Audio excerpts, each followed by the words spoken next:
맞이하는 아버지를 통해서 우리를 기다리시는 하나님의 마음을 듣기를 원합니다.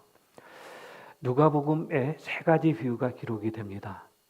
잃어버린 양을 찾는 목자의 비유가 있고, 잃어버린 드라크마를 찾는 여인이 나오고, 잃은 아들이 돌아왔을 때 기뻐하는 아버지 모습이 나오는데, 이 세 가지 비유 모두가 공통적으로 우리를 찾고 기다리고 기뻐하는 하나님의 모습을 기록을 합니다.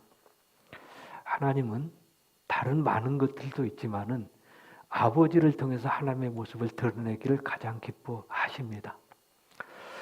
시편에 다윗이 고백하는 고백 가운데 하늘이 하나님의 영광을 선포하고 궁창이 그 손으로 하신 일을 드러내는도다. 하나님이 모든 피조물을 만든 목적 가운데 하나는 하나님이 얼마나 거룩하신가, 하나님의 사랑이 얼마나 깊은가를 드러내기 위함인데, 그 하나님의 거룩한 사랑을 드러내기 가장 효과적인 모습이 아버지의 모습입니다. 누가복음에 예수님께서 기도에 대한 설명을 하시면서 너희가 악할지라도 자녀에게 좋은 것 주지 않겠냐? 자녀가 떡을 달라는데 돌을 줄 부모가 어디 있냐? 자녀가 생선을 달라는데 뱀을 줄 부모가 어딨냐? 너희가 악할지라도 좋은 것 줄 줄 알거든 하물며 하늘에 계신 너희 좋은 아버지께서 너희에게 가장 좋은 것 주시지 않겠냐? 거기서 하나님의 마음을 설명하면서 아버지의 예를 듭니다. 그러니까 아버지는 아버지 하나님의 사랑을 가장 적절하게 표현하시는 하나님의 중요한 직분이기도 합니다. 아들을 기다리는 아버지의 마음을 알아야 됩니다. 아버지의 마음은 아들은 혹시 아버지를 잊을지라도 결코 잊을 수 없는 게 아버지의 아들을 생각하는 마음입니다. 뉴스를 보면서 가끔 짧은 광고를 통해서 자식을 잃어버리고 고통스러워하는 아버지의 마음을 생각한 적이 있습니다. 견딜 수 없는 고통입니다. 잊고 싶어도 다시 생각나는 잊을 수 없는 고통. 아이 또래 생각, 아이들이 노는 모습을 볼 때 또 갑자기 생각나고, 아이가 좋아했던 곳에 가면 또 생각이 나고, 비가 와도 생각이 나고, 잠을 자면 꿈에도 생각이 나는 이 잃은 아들을 생각하는 그 아버지의 마음이 오늘 우리가 듣고자 하는 잃어버린 아들을, 죄인을 찾는 아버지의 마음이기도 합니다. 그 아버지의 마음을 알아야 됩니다.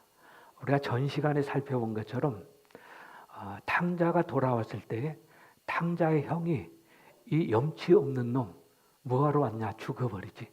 왜 탕자의 형이 그 말을 했는가? 그 탕자를 맞는 아버지의 마음을 몰라서 그렇습니다. 탕자가 돌아올 때 내가 무슨 염치로 헛간에서 품꾼해하면 족하지? 이 고백을 한 것도 탕자가 돌아오는 아버지를 기뻐하는 마음을 탕자가 몰라서 그렇습니다. 만약에 탕자의 생각처럼 헛간에서 그냥 눈치 보면서 밥을 먹고 있다, 그러면 아버지 마음에 또 다른 더 큰 못을 박는 불효자가 됩니다. 아버지 마음이 무엇인지 알아야 됩니다.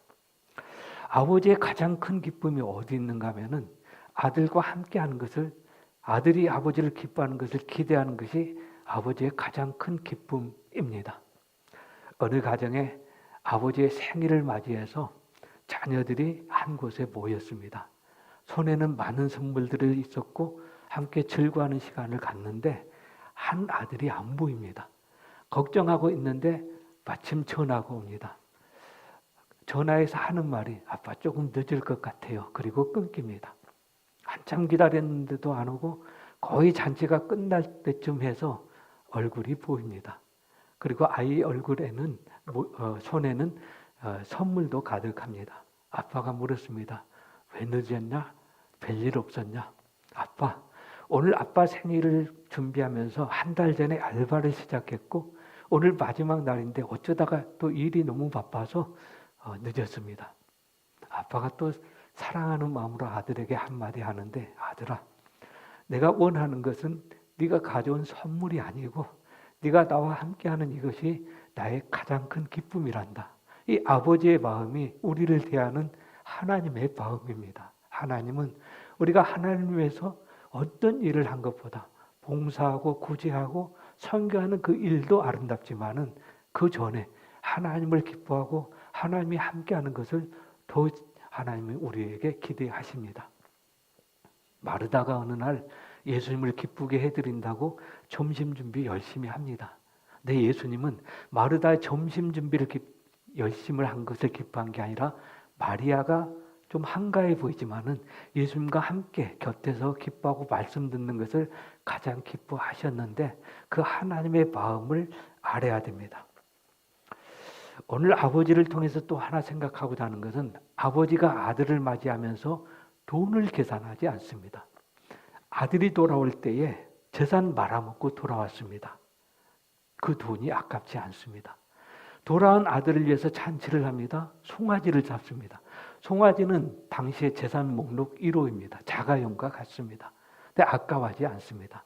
아들이 돌아왔다고 잔치하기 전에 아들에게 새 옷을 입혀라, 손에 가락지를 끼워라, 발에 새 신발을 신겨라, 이거 준비하는 비용도 만만치 않습니다. 그런데 아버지는 돈을 계산하지 않습니다. 외국 유학을 마치고 아들이 돌아왔습니다. 아들이 돌아올 때 아버지가 돈 계산하는 부모가 있겠습니까?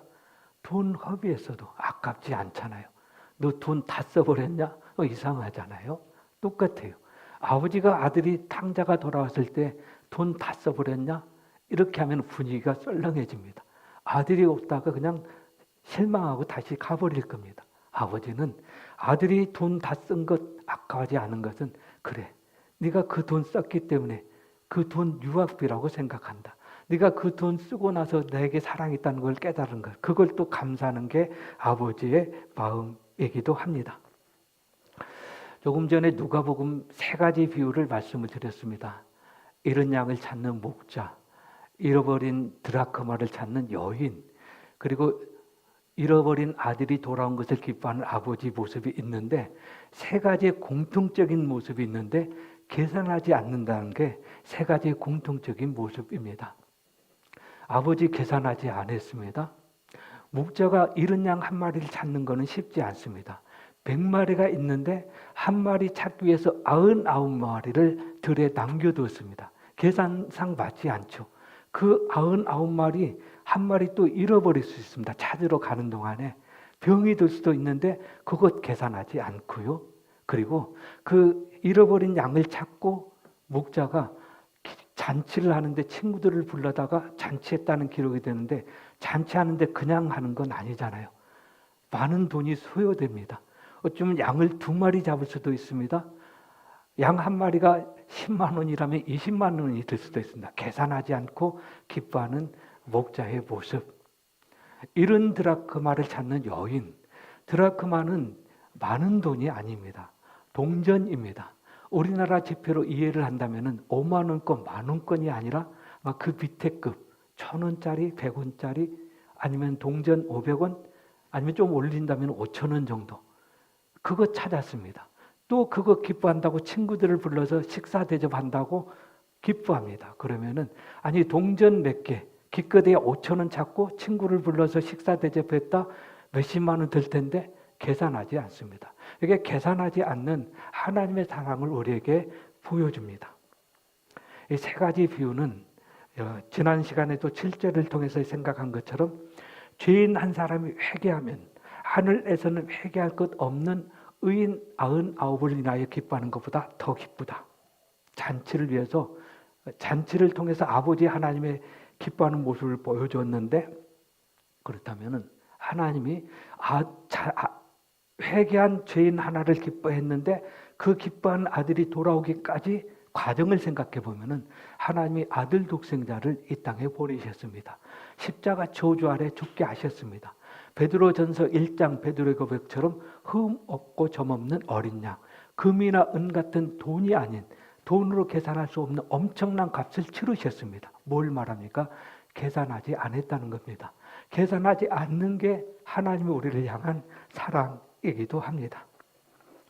고린도전서 13장은 사랑장입니다. 사랑에 대해서 다양하게 설명하는 가운데 사랑은 자기의 유익을 구하지 않는다. 의미가 뭐예요? 계산하지 않는다. 사랑은 계산하지 않는 거예요. 계산하는 순간 사랑은 무너집니다. 신앙도 똑같습니다. 신앙은 계산하지 않습니다.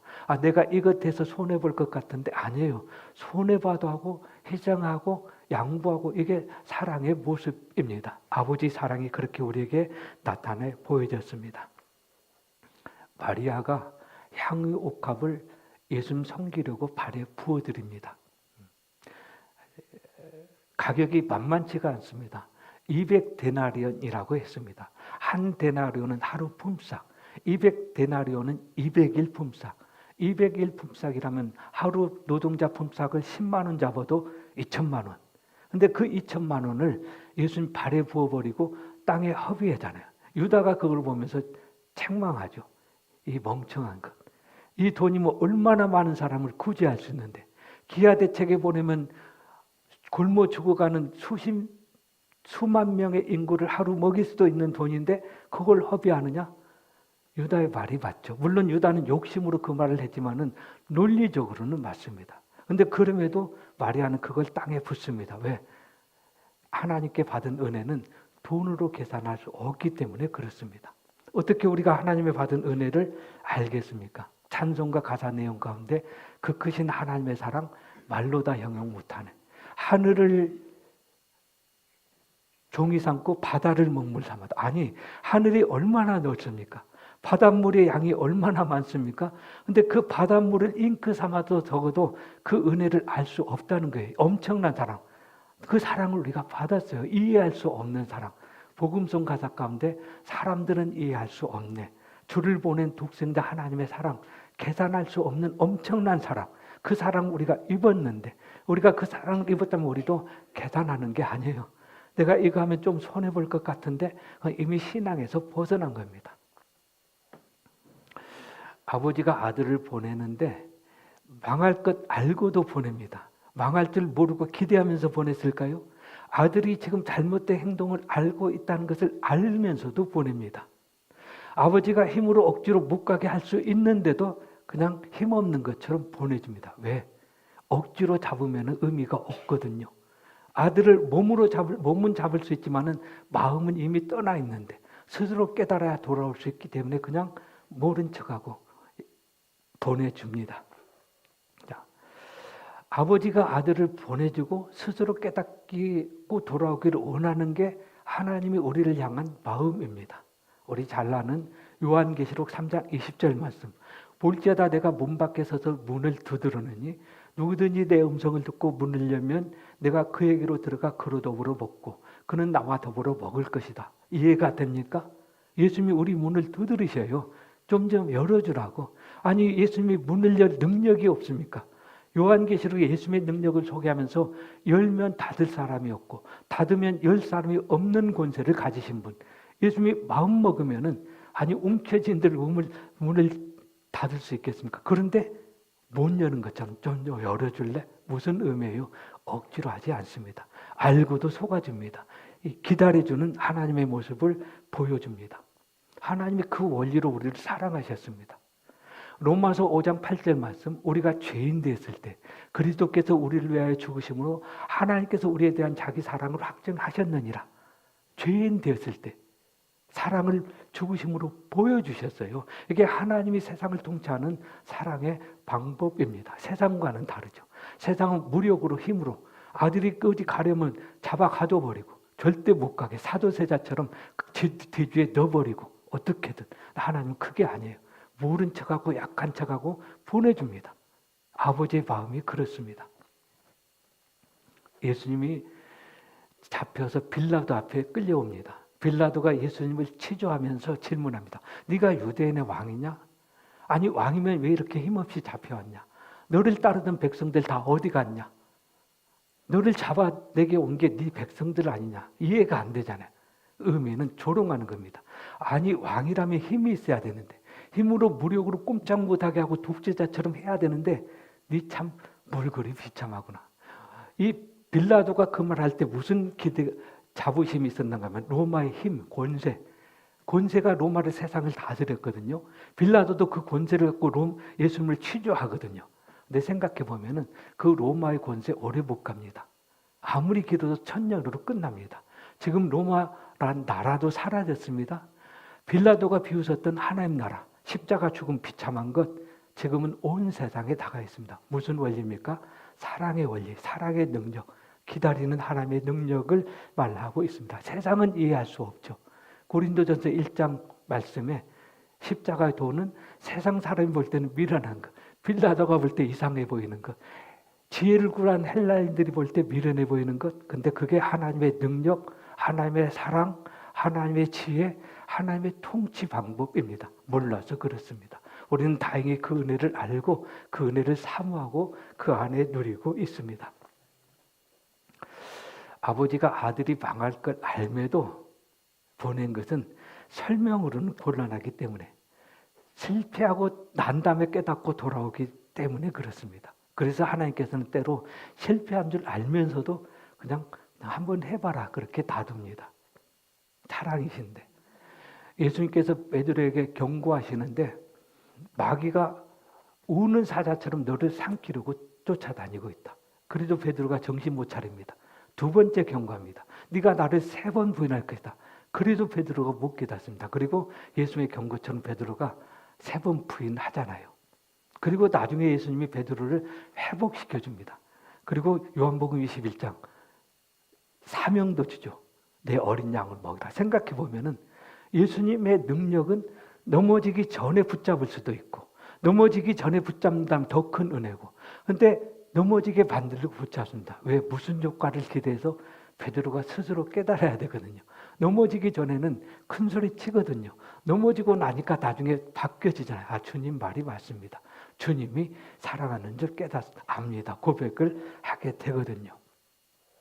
신앙은 이론으로 되는 게 아닙니다. 성경 공부 열심히 하고 성경 안다고 되는 것도 아닙니다. 순종해봐야 말씀의 의미를 압니다. 예수님께서 제자들에게 성경 말씀을 계속 가르치셨거든요. 3년 반 동안. 그리고 나중에 하셨던 말씀 가운데 하나가 너희가 내가 한 말을 말씀대로 순종하려고 하면, 행하려고 하면 알게 될 것이다. 이론으로는 안 된다는 거예요. 나중에 행하고 나면 그때 예수님께서 이 말씀 가르쳤는데 그게 이 말씀이야. 그때 깨닫는다는 걸 말하고 있습니다. 순종이 있어야 됩니다. 경험을 통해서 느껴져야 됩니다. 요한복음 2장에 가나 혼인잔치가 나옵니다. 포도주가 떨어집니다. 예수님께서 물로 포도주를 만드시고 기가 막힌 포도주로 또 잔치가 멋있게 계속됩니다. 근데 포도주가 어디서 났는지 아무도 모릅니다. 연회장이 깜짝 놀래가지고 아니 이 좋은 기가 막힌 포도주가 어디서 났냐. 예수님의 제자들도 모릅니다. 예수님 3년 반 동안 따라다녔잖아요. 그만하면 귀가 열리잖아요. 그래도 포도주가 어디서 났는지 몰라요. 근데 누가 안가? 하인들은 알더라. 하인들은 예수님께 가르침을 받은 적도 없어요. 근데 순종하고 나니까 알게 되는 거예요. 이론이 아니고 실제 행하고 부딪혀보고 손해본 것 같아도 해보면 이게 이익이구나, 이게 복이구나, 그걸 깨닫게 되는 겁니다. 말로는 아니고 부딪혀봐야 됩니다. 중보기도라는 단어를 사용하면 안 된다. 중보기도라는 단어는 우리에게는 안 맞고 도구라는 단어를 사용해야 된다. 이외 분들이 막 논의하고 또 결정을 합니다. 필요하다는 생각을 합니다. 중보라는 단어는 사실 우리는 중보의 자리에 갈 수가 없죠. 중보자는 오직 한 분 예수님이라고 성경에 기록되어 있거든요. 필요하기는 합니다. 그런데 중요한 거는 중보다는 단어는 몰라도 중보하는 마음으로 기도한다면 그게 살아있는 기도입니다. 중보 단어란 어원을 정확히 설명해주고 도구를 사용해야 된다고 말하면서도 그 자리에 기도하지 않고 설명만 한다. 아무 의미 없습니다. 말장난하는 것에 불과합니다. 근데 세상은 이 말장난하는 것이 너무 많습니다. 아는 것이 지식인 것처럼, 아는 것이 믿음인 것처럼. 아니에요. 몰라도 괜찮아요. 하나만 알고 있어도 그걸 실천하는 게 믿음이에요. 종은 울릴 때까지 종이 아니다라는 말이죠. 맞는 말이잖아요. 종이 있으면 뭐합니까? 울려야 종이죠. 종이 멋있게 만들어졌다? 국보급이다? 종이 금으로 만들어졌다? 아니 울리지 않는다 무슨 의미가 있습니까? 보신각 제야의 종소리, 국보급이죠. 1년에 한 번 울린다면 그것보다는 교회에서 날마다 울리는 새벽종이 훨씬 더 아름답습니다. 실제 행하는 것이 가치가 있고 능력입니다.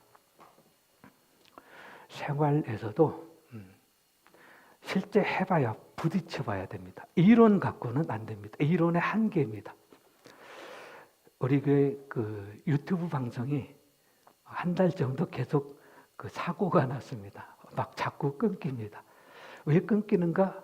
이제 공부를 좀 했습니다. 유튜브 방송 보면서 OBS 프로그램 전문가들이 올려놓은 영상을 열심히 봤습니다. 근데 찾기는 쉽지 않았습니다. 너무 다양하잖아요. 우리 교회 형편에 다 맞는 건 아니고 고민도 많이 했습니다. 우리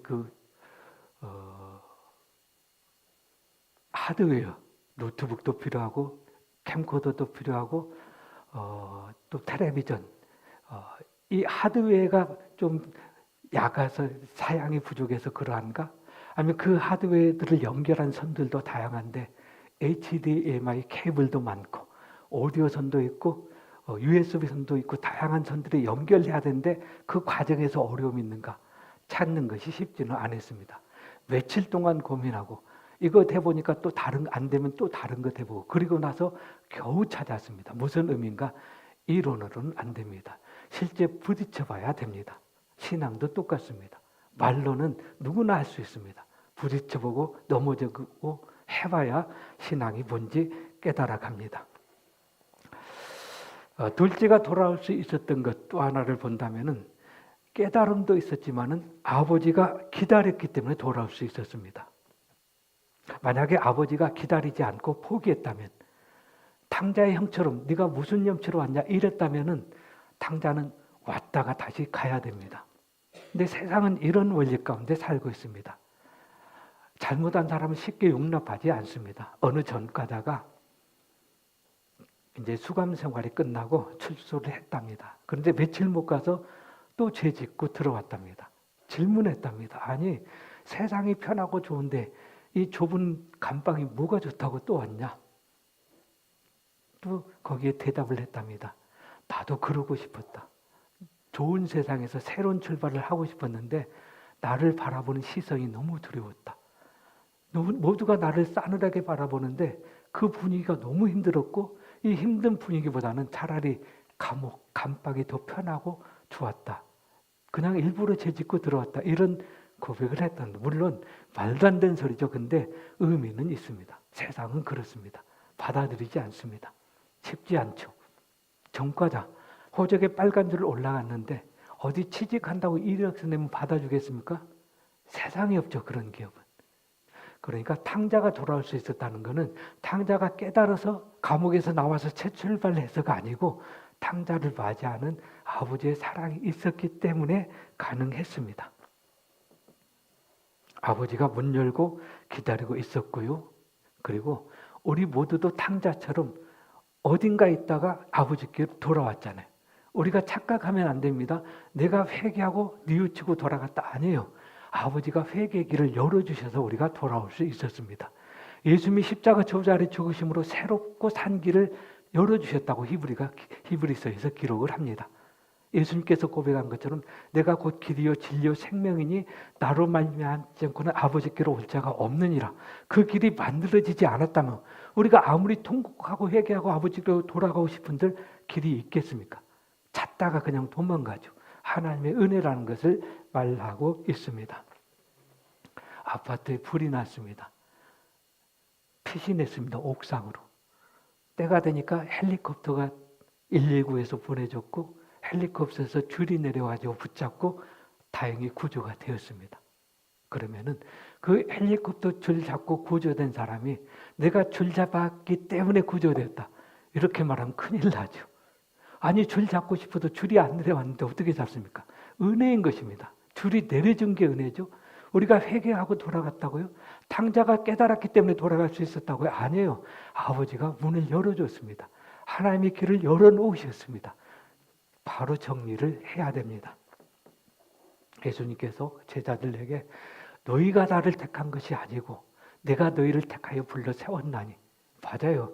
탕자가 아버지를 찾아간 게 아니라 아버지가 탕자를 찾으셨고 열어놓고 기다리셨습니다. 오늘 이 시간 예수를 믿고 하나님께 예배드리죠. 우리가 생각하고 결단, 오늘은 예배드려야지. 아니에요. 하나님께서 열어두고 길어주셨기 때문에 우리가 예배를 드릴 수 있게 된 것입니다. 아버지가 아들을 받아주는데 달아주는 이유를 또 하나 생각해 본다면은 아들의 잘못을 아버지가 자기의 책임으로 여기신 겁니다. 그래서 아들을 받아준 거예요. 이게 또 맞죠? 자식이 잘못하면 아버지 책임도 있잖아요. 잘못 가르쳤던. 자식이 성격이 이상하다면 아버지 성격도 닮았고, 더군다나 미성년자라면 아버지가 당연히 책임을 지죠. 그 마음으로 아버지가 아들의 모든 잘못을 자기 책임으로 여기고 받아주는데, 이게 하나님의 마음을 또 우리에게 보여주십니다. 하나님은 왜 아들 독생자를 통해서 우리를 용서하셨는가? 우리의 죄를 우리에게 돌리지 않고 아버지께서 책임지고 받으셨기 때문에. 최초의 범죄는 에덴 동산에서 아담과 하와가 선악을 알게 한 나무 실과를 따먹습니다. 그 실과를 따먹고 난 다음에 하나님께서 아담에게 준 약속이 있는데 여자의 후손을 약속합니다. 창세기 3장 16절입니까? 여자의 후손을 약속할 때에 그 여자의 후손의 약속의 의미가 뭐냐면은 하나님께서 내가 책임진다. 네가 선악과 먹었는데 그 책임을 네에게 돌리지 않고 내가 책임진다. 그리고 책임지고 아들 예수를 이 땅에 보내셨잖아요. 왜 하나님께서 아담이 지은 죄를 하나님이 책임지셨는가? 하나님이 아담을 만드셨거든요. 하나님의 형상으로 자녀의 모습으로 지으셨거든요. 그러니까 하나님께서 책임지고 아들을 죄를 제사에서 책임지고 해결하는 방법이 십자가 방법. 그 방법을 아버지가 알고 있었던 거예요. 성경의 기록은 없지만 아마 그 의미로 아들을 맞이를 합니다. 그리고 아버지가 아들을 맞이한 것은 아들이 연약함을 아버지가 이해했기 때문에 가능합니다. 아직 잘하고 있고 또 성숙하면 더 멋있게 성장한다는 걸 이해하면 가능합니다. 엄마가 아이를 양육할 때 아이가 똥을 싸면 치우잖아요. 근데 엄마가 아이 똥을 치우면서 아이 역겹다, 냄새난다 이렇게 짜증내는 엄마는 없습니다. 똥을 치우면서도 너무너무 아이고 또 똥 쌌네, 향기도 좋네. 똥이란 표현도 안 합니다. 응아했네. 왜냐하면 똥이란 표현이 아기에게 미안할까 봐서. 아이고 우리 아기 또 응아했네. 아이의 수준을 알기 때문에 그 표현이 가능하잖아요. 근데 그 아이를 품고 기른 엄마의 모습이 하나님의 모습입니다. 연약함을 이해합니다. 그게 또 아버지의 모습입니다. 그래, 그럴 수도 있지. 이게 하나님을 표현하는 아버지의 모습입니다.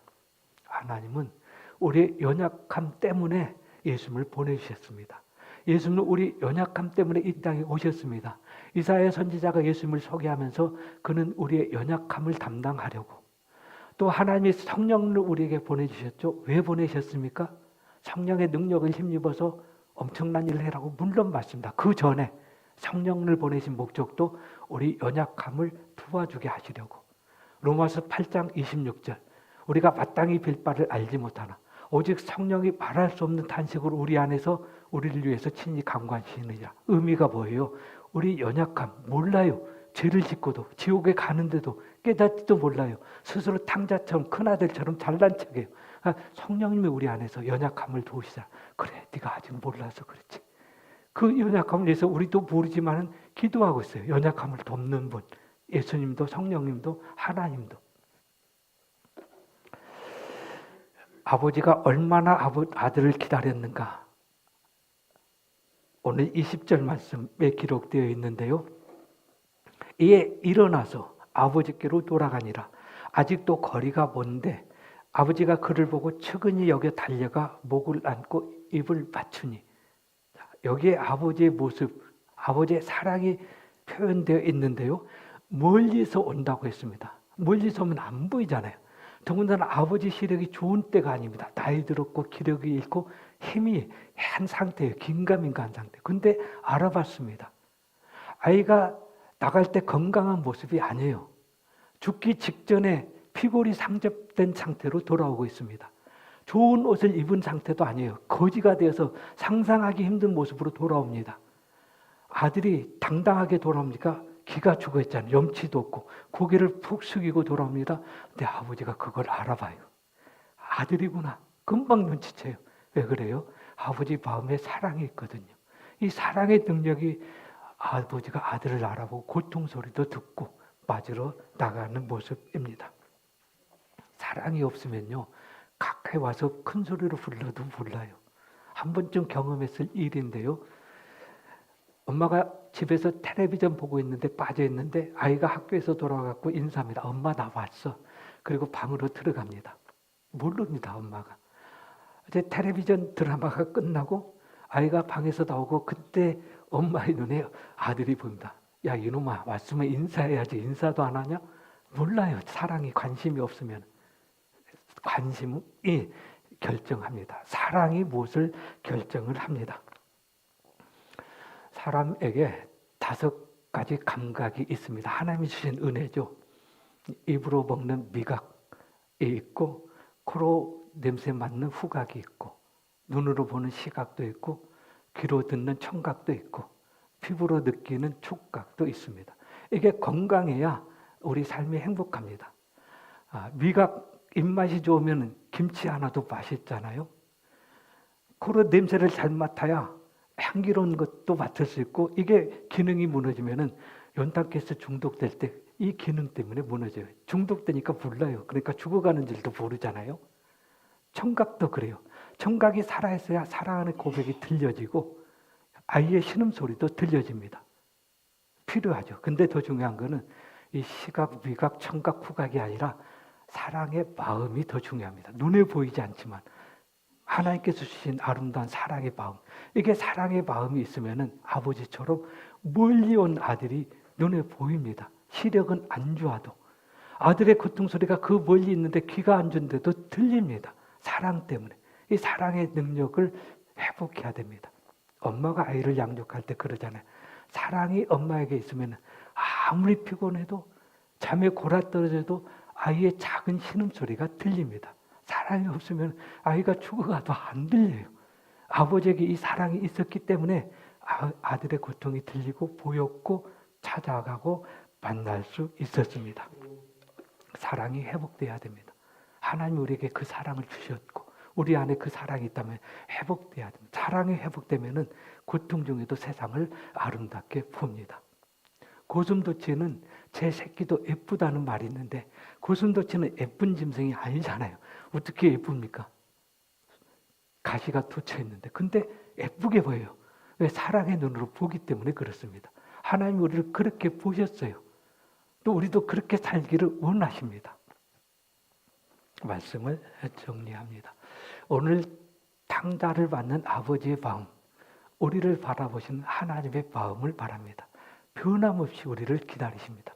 변함없이 우리 연약함을 일으켜 세우기를 원합니다. 힘들 때 있습니다. 탕자처럼 염치 없을 때도 있습니다. 이 말씀을 통해서 위로받고 힘을 얻고 그 사랑을 붙잡고 일어나는 삶이 되기를 원합니다. 기도하겠습니다. 하나님의 크신 사랑, 하나님의 놀라운 사랑, 우리가 이해할 수 없는 사랑, 말씀을 통해서 조금이나마 깨닫게 하셨습니다. 말씀을 들을 때마다 이 사랑이 깊어지게 하시고 그 사랑의 위로 까닭에 힘든 것 이겨내게 하시고 믿음으로 살 수 있도록 은혜 덧입혀 주옵소서.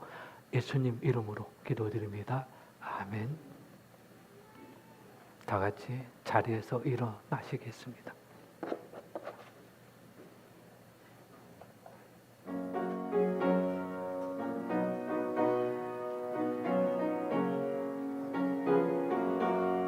내 영혼이 은총 입어